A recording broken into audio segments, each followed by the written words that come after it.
जय बजरंगबली। कुंभ राशि वाले बंधुओं, स्वागत है आप सभी का आपके अपने चैनल हनुमान ज्योतिष में। तो मेरे प्रिय भाई बंधुओं, आपके जीवन की बागडोर इस देवता के हाथ में है। आपका पूरा जीवन अब इन्हीं देवता के हाथ में है। तो यह कौन देवता है और क्यों यह आपकी रक्षा कर रहे हैं? आपका इनसे आखिर संबंध क्या है? यह आपके घर परिवार की रक्षा कर रहे हैं और काफी समय से कर रहे हैं। यहाँ तक कि आपके जीवन की बागडोर भी अब इन्हीं के हाथ में है। आपके पास आज जो भी है सब कुछ इन्हीं देवता की वजह से है। इनके वजह से आपके जीवन से सारी मुसीबतें दूर हो जाती हैं। आप अपने जीवन में जो कुछ सोचते हैं वह आपका पूरा हो जाता है। आप यदि किसी बड़ी चीज का सपना देखते हैं, आप कोई बड़ा सपना देखते हैं, वह भी आपका पूरा हो जाता है। यह आखिर देवता हैं कौन और क्यों आप पर इतने मेहरबान हैं? तो यह तो आपके कोई पुण्य कर्म है जिस वजह से ये तुम्हारी उम्र बढ़ा रहे हैं, जिस वजह से यह तुम्हारी उम्र बढ़ा रहे हैं और आपको हर तरह से सहारा दे रहे हैं। आपके जीवन में ग्रह नक्षत्रों के चलते कई ऐसे योग बने हैं जिन योगों से आपको बहुत ज्यादा हानि हो जाती, लेकिन इन देवी देवताओं की कृपा से आप पर कभी ग्रहों का भी बुरा प्रभाव नहीं पड़ता है। आपके सारे ग्रह आपके अनुकूल ही रहते हैं क्योंकि आपके ऊपर इस दिव्य शक्ति का हाथ है। इसके लिए बंधुओं, आपको हमारे साथ वीडियो में अंत तक जुड़े रहना होगा, तभी हम आपको संपूर्ण जानकारी दे पाएंगे। तो बंधुओं, आप लोगों से अनुरोध है कि वीडियो में शुरू से लेकर अंत तक बने रहें। साथ ही हमारे जो भी भाई बंधु इस चैनल से नए जुड़ रहे हैं उनसे भी मेरी प्रार्थना है कि चैनल को सब्सक्राइब जरूर कर लें, वीडियो को शेयर कर दें और कमेंट के माध्यम से बजरंगबली का आभार व्यक्त जरूर करें। जी हाँ, यहाँ पर आपका एक भी रुपए पैसा नहीं लगेगा। यदि आप कहीं भागवत सुनने जाते हैं तो आप पूरे 7 दिन की भागवत सुनते हैं। इसके बाद आप व्यासपीठ पर कुछ न कुछ चढ़ौती जरूर चढ़ाते हैं, तभी आपकी भागवत सुनने का फल पूरा होता है। तो यदि आप इस वीडियो को देख रहे हैं, इस चैनल परिवार से जुड़े हैं, बजरंगबली परिवार से जुड़े हैं, तो आपको कमेंट के माध्यम से बजरंगबली का आभार व्यक्त जरूर करना चाहिए। तो देर न लगाएं, पूरी श्रद्धा भाव से कमेंट के माध्यम से बजरंगबली का आभार व्यक्त जरूर करें। अपने कमेंट बॉक्स को खोलें और जय बजरंगबली लिखकर भेज दें। ऐसा करने से आप बजरंगबली परिवार के सीधे तौर पर सदस्य बन जाते हैं। बजरंगबली की कृपा आपके जीवन में सम्मिलित हो जाती है। जैसे कि बंधुओं, हमारे परिवार का सृजन हमारे पूर्वज करते आ रहे हैं और हमारे पूर्वज अपने पूर्वजों का ध्यान रखते आ रहे हैं। शुरू से अपने पूर्वजों को मानते आ रहे हैं, कुल के देवी देवताओं को मानते आ रहे हैं, कुल के देवी देवताओं की पूजा करते हैं, समय समय पर उन्हें याद करते हैं। लेकिन आज के समय में व्यक्ति अपने कुल के देवी देवताओं को ही भूल गया है। उन्हें यही पता नहीं है कि उनके कुल के देवी देवता कौन हैं। इस वजह से व्यक्ति के जीवन में बहुत सारी समस्याएं आनी शुरू हो जाती हैं। कुल के देवी देवताओं का व्यक्ति के ऊपर आशीर्वाद न होने से उसको किसी भी क्षेत्र में सफलता नहीं मिलती है और न ही उसके घर में कोई मांगलिक कार्य हो पाता है। और जिन लोगों पर कुलदेवी देवता की कृपा होती है तो उनके घर में हमेशा मांगलिक कार्य होते रहते हैं, हमेशा शुभ अवसर आते रहते हैं और व्यक्ति को जरा सा हाथ लगाने से ही सफलता मिलती है। बहुत ही तरक्की व्यक्ति अपने जीवन में कर लेता है। कोई सा भी बिजनेस व्यापार करे, चाहे छोटा हो या बड़ा, लेकिन उसके पास इतनी बरकत हो जाती है कि वह छोटे से व्यवसाय से ही बहुत बड़ा आदमी बन जाता है। व्यक्ति के जीवन का कोई भी क्षेत्र हो, हर एक क्षेत्र में व्यक्ति को तरक्की और सफलता पाने के लिए कुल के देवी देवताओं का आशीर्वाद मिलना बहुत जरूरी है, उनकी कृपा होना बहुत जरूरी है। यदि उनका आशीर्वाद आपके ऊपर है तो आप हर एक क्षेत्र में तरक्की कर सकते हैं। आपके सभी कार्य बनते चले जाएंगे, आपके किसी भी कार्य में विघ्न बाधा नहीं आएगी, निर्विघ्न आपके सारे कार्य पूर्ण होते चले जाएंगे। हमारे कई भाई बंधुओं के इस तरह से कमेंट आते हैं कि मैं जिस काम में हाथ डालता हूँ मुझे उस काम में असफलता मिलती है, मेरा कोई भी कार्य पूरा नहीं होता है, पूरे महीने रात दिन मेहनत करके मैं उस कार्य को खड़ा करता हूँ, आखिरी में वह कार्य बिगड़ जाता है, उस कार्य में हमें बहुत ज्यादा नुकसान होता है, हमारे जीवन में कर्जे बहुत बढ़ गए हैं, इन कर्जों से हमें छुटकारा किस तरह से मिले। इस तरह के कई कमेंट आते रहते हैं। जैसे तैसे व्यक्ति दिन रात मेहनत करके थोड़ा बहुत धन कमाता है, लेकिन वह धन भी उसके घर में टिकता नहीं है। परिवार के किसी सदस्य को कोई स्वास्थ्य समस्या हो जाती है जिसमें वह धन खर्च हो जाता है। जब परिवार का एक सदस्य सही होता है, उसके सही होते ही दूसरा सदस्य बीमार पड़ जाता है। हमारे पूरे परिवार में बहुत परेशानियां चल रही हैं। इस तरह से लोगों के कमेंट आते हैं। हमारे जीवन में लगातार बहुत ज्यादा परेशानियां आ रही हैं। हमारे ऊपर किसी देवी देवता का प्रकोप है क्या? क्या हमारे ऊपर किसी तरह का कोई तंत्र मंत्र किया गया है या किसी ने हमारे ऊपर कोई टोना टोटका करवाया है? इस तरह से व्यक्ति के मन में प्रश्न उठने लगते हैं। कई तरह की समस्याओं से लोग जूझ रहे हैं और लोगों के कई तरह के सवाल हैं। तो आप सभी की समस्याओं को देखते हुए आज की इस वीडियो का निर्माण किया गया है, क्योंकि वैसे आप कुछ गलतियां कर रहे हैं जिन्हें रोकना होगा, और आपके अच्छे कुछ कर्म हैं जो आपके लिए अच्छी खुशखबरी के द्वार खोल रहे हैं। तो क्या तुम्हें करना चाहिए और क्या नहीं करना चाहिए, आज हम आपको वीडियो में संपूर्ण जानकारी देंगे। आज हम आपको बताएंगे कि आपको अपने जीवन में कौन कौन से कार्य नहीं करने हैं, आपके किन कार्यों को करने से देवी देवता नाराज हो जाते हैं, आपके बनते बनते काम बिगड़ने लगते हैं। तो बंधुओं, तुम्हारा कोई कार्य न बिगड़े, कोई बीमारी तुम्हारे परिवार में प्रवेश न करे, इसके लिए दिन दुगनी रात चौगनी तरक्की करो। तो इसके लिए आपको वीडियो शुरू से लेकर अंत तक देखना होगा। तुम्हें हर एक सच्चाई पता चल जाएगी, आपकी गलतियों का भी आभास होगा, उपाय भी प्राप्त होंगे, मंत्र भी आपको यहाँ से प्राप्त होंगे। आपको इस वीडियो से अपनी समस्या का समाधान जरूर मिलेगा और तुम्हारा जीवन भी बहुत अच्छा चलेगा। तुम्हारे जीवन में सब कुछ अच्छा चलने लगेगा। तुमने कभी अपने सपने में भी नहीं सोचा होगा इतना परिवर्तन इस वीडियो के माध्यम से आपके जीवन में आएगा। जैसा कि बंधुओं, आप सभी जानते हैं कि हमारे जीवन में हमारे साथ जो भी घटित होता है वह हमारे अच्छे बुरे कर्मों का नतीजा होता है, लेकिन अच्छा समय भी और अच्छा बनाया जा सकता है और बुरे समय को भी काटकर अच्छा बनाया जा सकता है। अगर हमारे घर के देवी देवताओं की कृपा हमारे ऊपर हो जाए और वही देवता अगर रुष्ट हो जाए तो इंसान की जिंदगी जीते जी नर्क हो जाती है। बंधुओं, इस वीडियो में शुरू से लेकर अंत तक बने रहो, तुम्हें अपने हर एक सवाल का जवाब मिलेगा और आपकी जिंदगी की राहें आसान हो जाएंगी। देखिए बंधुओं, यह बात लोगों को छोटी लगती है सुनने में, लेकिन यह बात बिल्कुल भी छोटी नहीं है। एक बात हमेशा समझ लेना चाहिए कि लाखों सालों पहले कुल देवी देवता का नियम क्यों प्रचलित किया गया था। ऐसा क्या कारण था जो हमारे पूर्वज सर्वप्रथम किसी भी शुभ कार्य को करने से पहले कुल देवी देवता का पूजन करते थे। यहाँ तक कि पिछले समय में जो राजा महाराजा हो वह किसी युद्ध या फिर किसी शुभ अवसर पर अपने कुल के देवी देवता का सर्वप्रथम पूजन करते थे।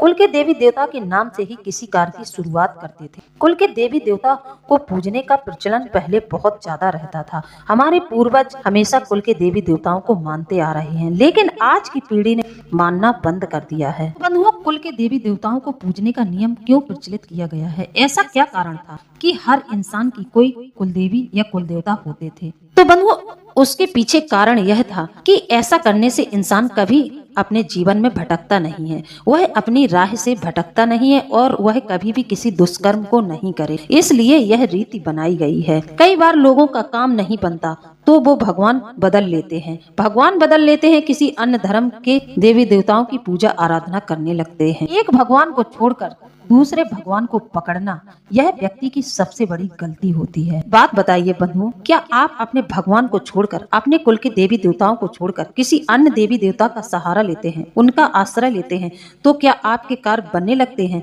क्या आपके जीवन में परिवर्तन आता है?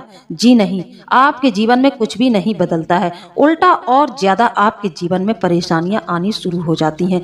ऐसे कर्मों से आप अपने कुल के देवी देवता, अपने पूर्वजों को भी रुष्ट कर देते हैं, जिनका प्रकोप आप पर और ज्यादा बरसने लगता है। कई लोग तो ऐसे हैं जो धर्म ही बदल लेते हैं, अपने धर्म को छोड़कर दूसरे धर्म को अपना लेते हैं। जो लोग ऐसा करते हैं वह अपने भगवान को लेकर भिन्नता पैदा करते हैं, भटकते हैं। इसलिए एक देवी देवता की पूजा का विधान हमारे शास्त्रों में भी बताया गया है। कहा गया है, एक के साधे सब सधे, सब साधे सब जाए। तो आप लोगों को यह गलती बिल्कुल नहीं करनी चाहिए। किसी एक देवता की शरण ले लेनी चाहिए और एक देवता को अपना तन मन धन सब कुछ समर्पित कर देना चाहिए और उन्हीं की शरणागति में आपको रहना चाहिए, उन्हीं की आराधना करनी चाहिए। व्यक्ति अपने जीवन में कभी भटके ना, इसलिए हर एक के एक कुल देवी और देवता होते हैं और कुल देवी देवता की पूजा का विधान बताया गया है। वहीं एक जगह सभी लोग घर परिवार के एकत्रित होकर कुल की पूजा करते हैं, कुल की देवी देवताओं की पूजा करते हैं। इसमें पूरा परिवार एकत्रित होता है। इसमें ऐसा नियम भी बनाया गया है जो हमारे पूर्वजों ने पहले ही बना दिया है। उनका यह नियम बनाने का मकसद यह भी रहा होगा कि उनका परिवार एकजुट होकर रहे। जब भी कुल की पूजा होती है तो कोई एक व्यक्ति अकेले नहीं कर सकता।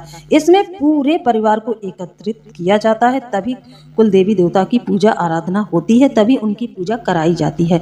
किसी विवाह या किसी के यहाँ बेटा पैदा होता है तब कुल के देवी देवताओं को पूजा दी जाती है, तो उसमें पूरा परिवार सम्मिलित होता है।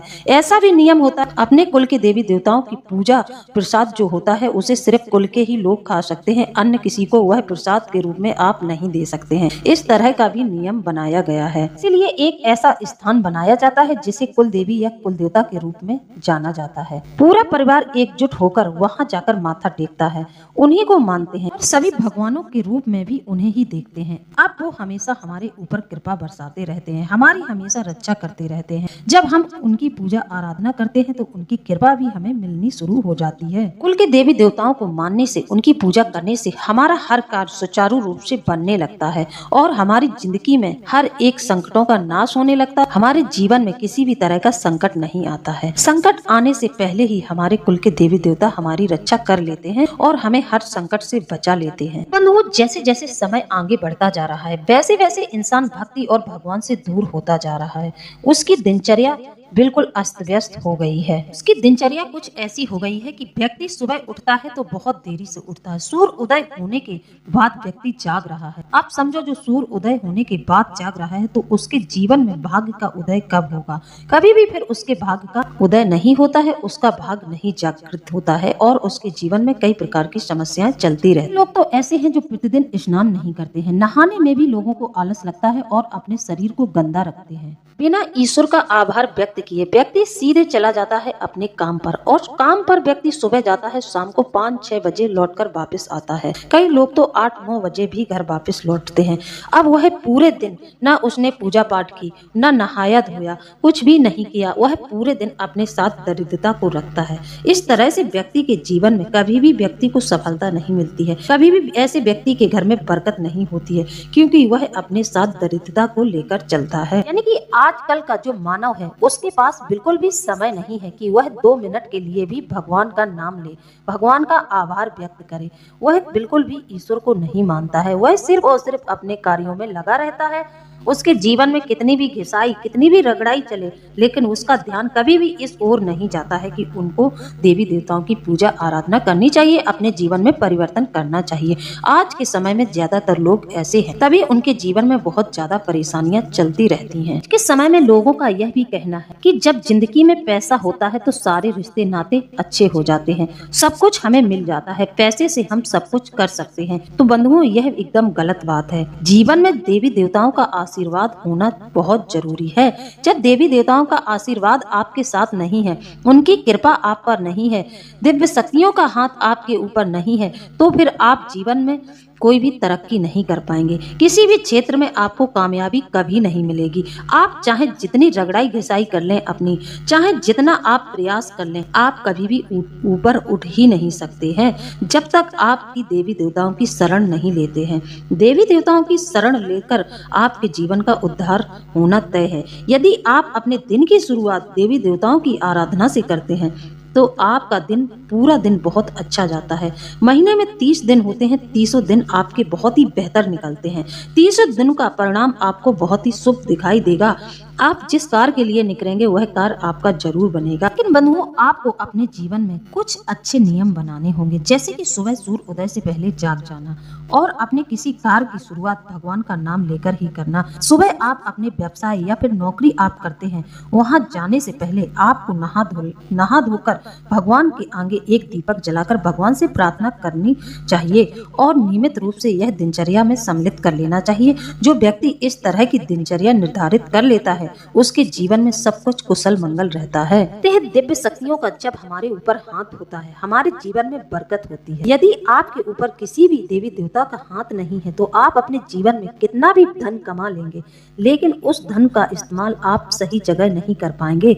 आपका धन गलत कार्यों में खर्च होता रहेगा, कभी भी आप धन को एकत्रित नहीं कर पाएंगे और आपके जीवन में हमेशा धन का अभाव बना रहेगा। कई लोग ऐसे हैं जिन्हें आप देख रहे होंगे आज के समय में सारा जीवन उन्होंने कमाई की है, लेकिन अंत में वह खाली के खाली ही हैं। उनके घर में बरकत नहीं है और उनके घर में लगातार आर्थिक संकट बने रहते हैं। उन्हें आर्थिक रूप से कई समस्याओं का सामना करना पड़ रहा है। कारण यही है कि लोगों की दिनचर्या अच्छी नहीं है। लोग बिल्कुल भी शुद्धता का ख्याल नहीं रखते हैं। इस तरह से आपके लिए काम करना जरूरी है, पैसा कमाना जरूरी है, या अन्य जो क्रियाएं आप करते हैं पूरे दिन में, उसी तरह आपके लिए अपने कुल के देवी देवताओं की पूजा करना बहुत जरूरी है। उनका आशीर्वाद लेकर ही किसी कार्य को शुरू करना बहुत अनिवार्य है। यह नियम यदि आप अपने जीवन में बना लेते हैं तो आपके जीवन में किसी भी प्रकार का कष्ट नहीं रहेगा। जैसे कि बंधुओं, आप सुबह सोकर जागते हैं तो कम से कम आप यदि हनुमान जी को मानते हैं तो आप हनुमान जी को बोलकर राम राम जरूर कर लिया करें। सुबह जागे, हनुमान जी का ध्यान करें और राम राम जरूर उनसे बोलें। यदि आप अपने कुल के देवी देवताओं को मानते हैं, जैसे कि आपके कुल की देवी माता काली है, तो आप माता काली को सुबह उठते ही, बिस्तर से उठते ही पैर जमीन में बाद में लगाएं। पहले देवी देवताओं के नाम से सबके पैर छुएं, जमीन में ही हाथ लगाकर सबके नाम से पैर छुएं, सबको याद करें। इसके बाद आप अपने हथेलियों के दर्शन करें और 3 बार अपने हथेलियों को रगड़कर अपने चेहरे पर लगाएं। जो व्यक्ति इस दिनचर्या को निर्धारित कर लेता है अपने जीवन में, उसके जीवन में कभी भी आर्थिक संकट नहीं रहते हैं। धन का तो अभाव जैसे कि समाप्त ही हो जाता है, साथ ही और अन्य तरह के सुख वैभव व्यक्ति को प्राप्त होने लगते हैं। देवी देवताओं को याद करना और दूसरों पर दया भावना रखना, पशु पक्षियों पर, जानवरों पर दया रखना, उन्हें समय समय पर भोजन देते रहना, दान धर्म करने से देवी देवता प्रसन्न होते हैं। तो बंधुओं, अगर आप इस तरह के अच्छे कर्म करते हैं, आपकी दिनचर्या अच्छी है, तो फिर आपके जीवन में कभी भी किसी तरह का संकट नहीं रहेगा। आपके सारे संकट आपके देवी देवता पहले ही समाप्त कर देंगे। आप तक इन संकटों की आंच तक नहीं आने देंगे। आज की जो युवा पीढ़ी है वह इन सब बातों को नहीं मानती है, लेकिन बंधुओं, यदि आप अपने जीवन को बदलना चाहते हैं, आप इस वीडियो को देख रहे हैं, तो आप अपने जीवन में 100% परिवर्तन ला सकते हैं। हम जो कार्य आपको बता रहे हैं, उन कार्यों को आपने यदि करना शुरू कर दिया, अच्छे कार्यों को यदि आपने अपने जीवन में अपना लिया, तो आपके जीवन में परिवर्तन आ जाएगा, चमत्कार आ जाएगा। मानो आपके जीवन से दरिद्रता और छोटी छोटी जो समस्याएं हैं सभी समाप्त हो जाएंगी। दूसरा कर्म आपको यह बनाना है, जैसे कि आज के समय में व्यक्ति पराई माताएं बहनों पर नजर डालते हैं, पराई स्त्रियों पर नजर डालते हैं, इससे भी उनके कर्म खराब हो जाते हैं। इस तरह के कर्म जिस व्यक्ति के होते हैं, उनसे 100% उनके पूर्वज, उनके कुल के देवी देवता नाराज हो जाते हैं और उनके जीवन में बहुत ज्यादा परेशानियां आनी शुरू हो जाती हैं। तो इस तरह के कुकर्मों से हमेशा बचकर रहें, इन सब बातों में बिल्कुल ना पड़े। यदि आपसे कोई यह सब गलत बातें कर रहा है, कोई इन नकारात्मक बातों को आपके सामने कर रहा है, तो उसकी बातों पर बिल्कुल ध्यान न दें, उसे वहीं पर रोक दें, उससे बोल दें कि भैया यह बातें मेरे सामने मत करो, यह बातें किसी और को सुनाओ, हमें इन बातों से बिल्कुल मतलब नहीं है। और उसे समझाएं कि इन सब कार्यों को छोड़ दें, इन सब कार्यों में कुछ नहीं रखा है, ऐसा करने से हमारे कुल के देवी देवताओं का दोष हमें लग जाता है, और जब देवी देवता रुष्ट हो जाते हैं, उनका दोष हमें लग जाता है, तो फिर हमें जीवन में कई तरह की समस्याओं का सामना करना पड़ता है। यह जो कर्म ऐसे व्यक्ति के हो जाते, उल्टे सीधे इन कर्मों को व्यक्ति करने लगता है, जैसे कि कई लोग मांसाहार करने लगते हैं, जुआ शराब करने लगते हैं, किसी पराई स्त्री पर बुरी नजर डालने लगते हैं। जब व्यक्ति के ऐसे कर्म हो जाते हैं, तो व्यक्ति के जीवन में दुखों का तूफान आ जाता है। इतने दुख एक साथ व्यक्ति के जीवन में आते हैं कि व्यक्ति तिलमिलाकर यहाँ वहाँ भागता है कि अब वह इन समस्याओं से कैसे छुटकारा पाए, कैसे इन समस्याओं का समाधान करे, उसको कुछ भी समझ में नहीं आता है। बंधुओं, कहते हैं ना कि अच्छे कर्म का नतीजा हमेशा अच्छा मिलता है, लेकिन जब हम बुरे कर्म करते हैं तो बुरे कर्म का नतीजा डबल बुरा होकर हमें मिलता है। हमारे साथ बुरे कर्म का नतीजा बहुत बुरा होता है। इंसान के पास कुछ हो ना हो, सुख समृद्धि धन दौलत हो या ना हो, लेकिन व्यक्ति का चरित्र अच्छा होना चाहिए, उसके अंदर संस्कार और चरित्र अच्छे होने चाहिए। यदि व्यक्ति चरित्र का अच्छा है, अच्छे चरित्र में देवी देवताओं का वास होता है, अच्छे चरित्र वाले इंसान पर दिव्य शक्तियां हाथ हमेशा बनाए रखती हैं। दिव्य शक्तियों का आशीर्वाद हमेशा अच्छे चरित्र वाले व्यक्ति के जीवन में बना रहता है। अब जो लोग दूसरों की हिंसा करते हैं, दूसरों की बुराई करते हैं, दूसरों की बेईमानी करते हैं, दूसरे के धन को हड़प लेते हैं, वो एक बार अपनी आत्मा से यह प्रश्न जरूर पूछें, क्या सामने आ रही किसी लड़की या महिला को आप किस नजर से देखते हैं? हैं। आप अपने आत्मा से ही यह सवाल करें, आपकी अंतर आत्मा आपको स्वयं ही जवाब दे देगी कि आप यदि किसी महिला को माँ की नज़र से देखते हैं, बहन की नज़र से देखते हैं, तब तो ठीक है। यदि आपने किसी महिला को किसी गंदी नज़र से देखा है तो फिर आपके जीवन में उसी दिन आपको अपने कुल के देवी देवताओं का दोष लग जाता है। या आपने किसी का धन बेईमानी से हड़पा है तो उसी दिन से आपके जीवन में देव दोष प्रारंभ हो जाता है। आपको अपने कुल के देवी देवताओं का श्राप लग जाता है, क्योंकि वह कभी नहीं चाहेंगे कि हमारे वंशज इस तरह के बुरे कर्म करें। हमारे जो पूर्वज होते थे वह बहुत ही समझदार होते थे, वह बहुत ही पूजा पाठ करते थे, उनके विचार बहुत ही अच्छे होते थे, वह अपने बच्चों को भी बहुत अच्छे संस्कार देते थे। पहले के जमाने में लोगों के मन में कितना भाव होता था, यदि उनके घर में कोई उनका सगा संबंधी आता था, कोई रिश्तेदार आता था तो लोग उन्हें सीने से लगा लेते थे, भाव विभोर हो जाते थे और उनका स्वागत सत्कार बहुत अच्छे से करते थे। लेकिन आज के समय में लोगों के यहाँ अतिथि आ जाते हैं तो लोगों का मुंह फूल जाता है। लोगों को अतिथियों का आना बिल्कुल अच्छा नहीं लगता है।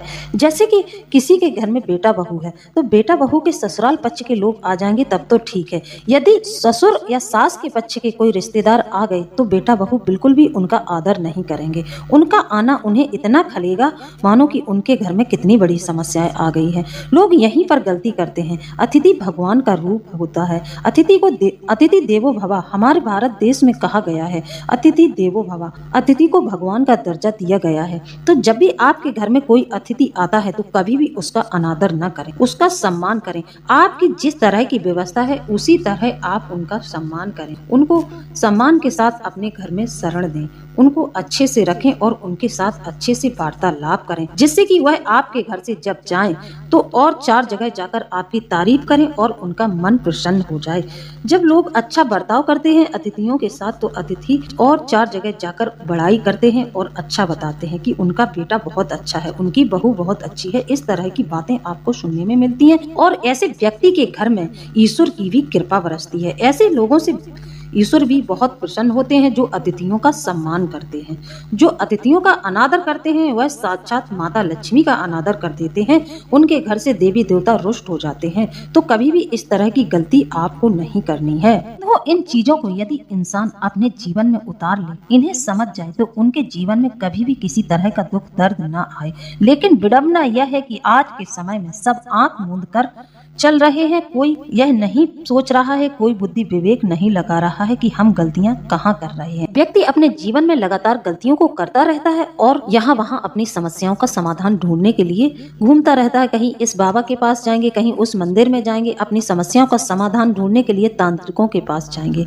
लेकिन कभी भी व्यक्ति अपनी बुद्धि विवेक का इस्तेमाल नहीं करता कि आखिर उसके जीवन में इतनी परेशानियां चल क्यों रही। क्या वह इन परेशानियों का कारण स्वयं ही तो नहीं है? क्या उसके वजह से ही उनके जीवन में इतनी परेशानियां बनी हैं? क्या उनके कर्म खराब हैं? क्या वह अच्छे कर्म कर रहे हैं? क्या वह किसी गरीब व्यक्ति को परेशान तो नहीं कर रहे हैं? या किसी जानवर के साथ कोई हिंसक वातावरण तो नहीं कर रहे हैं? कई तरह के लोगों के कर्म ऐसे होते हैं जो उन्हें इस दुर्गति में ले जाते हैं। कभी भी व्यक्ति इस बात पर नजर नहीं रखता है, अपने अंदर नहीं झांक कर सोचता है और यहाँ वहाँ समाधान ढूंढने निकल जाता है और भटकता रहता है। अंत में होता कुछ नहीं है, समस्या ज्यों को त्यों रहती है, जीवन में परेशानियां चलती रहती हैं और अंत में वह ऐसे ही मर जाते हैं। अगली पीढ़ी भी उनकी ऐसे ही निकल जाती है, क्योंकि उन्होंने न तो खुद में संस्कार पैदा किए और न ही अपने वंशजों को संस्कार दिए। जो उनके बच्चे हैं, जो उनके नाती पोते हैं, उनको भी उन्होंने जिंदगी की हकीकत से सामना नहीं कराया और लगातार समस्याएं उनके जीवन में भी बनी रहती हैं। बात करते हैं कि उपाय की। उपाय में आपको यही करना है, यदि जीवन में बार बार आपको हार का सामना करना पड़ रहा है तो हनुमान जी की शरण ले लें। साथ ही बीते समय में आपने यदि कुछ दुष्कर्म किए हैं, किसी का अहित किया है, उसके लिए भी हनुमान जी के सामने बैठकर क्षमा मांगे और दोबारा उन बुरे कर्मों को दोहराने का प्रयास न करें। इसके लिए भी हनुमान जी को वचन दें और हनुमान चालीसा का पाठ करना प्रारंभ कर दें। आपके जीवन का उद्धार हो जाएगा। ईमानदारी यहाँ पर आपको पूरी तरह से रखनी है। आपने जो गलतियां की हैं उन गलतियों को बिल्कुल नहीं दोहराना है। ऐसा करने से आपके भाग्य का परिवर्तन हो जाएगा। आपको आपके जो बुरे कर्म थे उनसे छुटकारा मिलेगा, आपके पाप कट जाएंगे और आपके पुण्य पुण्य कर्म शुरू हो जाएंगे। हनुमान जी की शरण लें और हनुमान जी से प्रार्थना करें। यदि आपके मन में अपनी गलतियों का भान है, गलतियों का एहसास है, तो उन गलतियों के लिए भी क्षमा मांगते रहें, प्रार्थना करते रहें। यदि आपने किसी का अहित किया है, वह व्यक्ति अभी है, आपके सामने मौजूद है, तो यदि आप एक बार हिम्मत करके उस व्यक्ति से भी क्षमा मांग लेते हैं, उसका आपने जो नुकसान किया है, यदि आप उस नुकसान की भी भरपाई कर देते हैं, तब भी आपके ऊपर से देव दोष हट जाता है। देवी देवताओं का आशीर्वाद आपको मिलना शुरू हो जाएगा, आपकी गलतियां क्षमा कर दी जाएंगी। यदि आपका पाप क्षमा करने के लायक नहीं है, तब तो आपको काफी समय तक हनुमान जी की शरण में रहना होगा, उनसे ही प्रार्थना करनी होगी, तब जाकर आपके बुरे कर्म कटेंगे, फिर आपके पुण्य कर्म जागृत होंगे। तो बंधुओं, यदि आप लोगों को मेरे द्वारा दी गई जानकारी अच्छी लगी है तो कमेंट के माध्यम से जरूर बताएं। इसी के साथ हम वीडियो को समाप्त करते हैं। जय बजरंगबली, जय बाबा भोलेनाथ, धन्यवाद।